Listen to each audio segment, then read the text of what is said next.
Hai, salam kenal. Aku Sari Dewi. Selamat datang di Sawirum.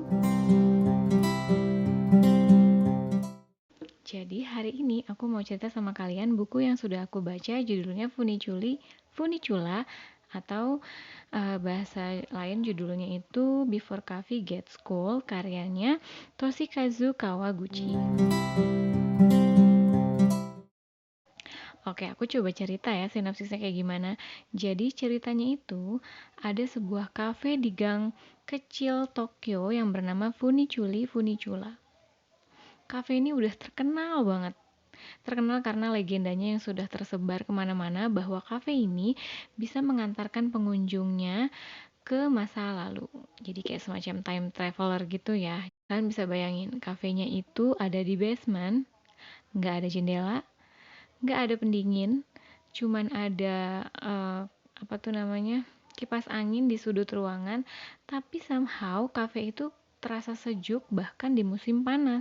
Di cafe itu ada 3 jam dinding yang apa ya, jamnya tuh nggak ada yang bener gitu loh, kayak hanya ada satu waktu yang bener-bener pas di masa sekarang gitu. Suasananya vintage, dan kalau bisa digambarin pakai tone tuh udah kayak tone sepia gitu lah.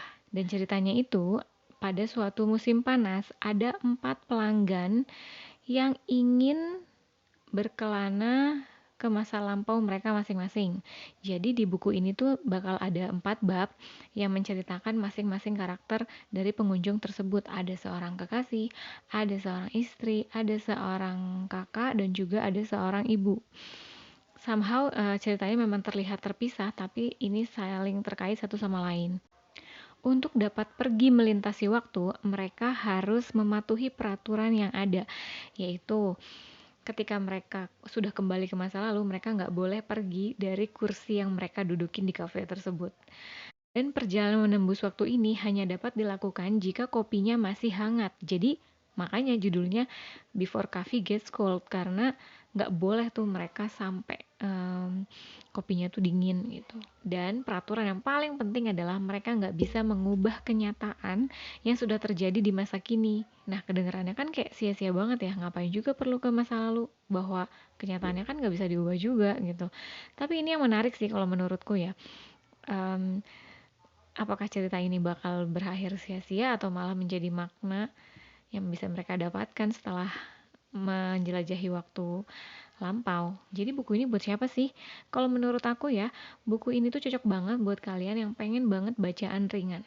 Karena bagiku ini super duper ringan banget, terjemahannya bagus, penggambaran karakternya juga kuat dan juga beragam ya. Kalau kalian pengen banget baca buku novel yang slice of life, a little bit fiction, menurut aku ini cocok sih. Untuk kalian yang nggak mau kena spoiler dari novel ini, mungkin kalian bisa berhenti di video ini sekarang dan bisa balik lagi ketika kalian sudah selesai bacanya ya, buat diskusi bareng. Tapi kalau pengen yang lanjut, ayo. Lanjut, aku mau disclaimer dulu bahwa apa yang aku sebutin ini adalah opiniku setelah membaca ini. Jadi kayak apa ya, experience aku ketika sudah selesai membaca ini ya. Jadi nggak bisa dibilang paling benar juga, karena menurutku sebuah mahakarya kalau sudah sampai di pendengarnya atau pembacanya itu sudah apa ya, menjadi milik masing-masing kan, persepsinya itu bakal jadi seperti apa. Jadi akan sangat-sangat menyenangkan kalau kita bisa diskusi ini bareng-bareng, apa yang aku lewatkan, apa mungkin atau yang bisa kalian tambahkan. Ya jadi komen aja di bawah.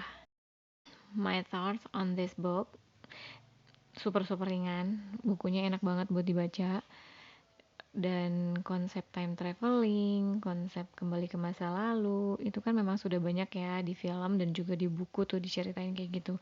Tapi yang aku rasain ketika aku baca buku ini, aku nggak ngerasa ini adalah buku tentang meromantisasi masa lalu, itu enggak, tapi lebih ke apa ya, bagaimana kita tuh mengkaji lagi apa yang sudah terjadi di masa lalu yang mungkin bisa mengubah sudut pandang kita akan suatu masalah gitu.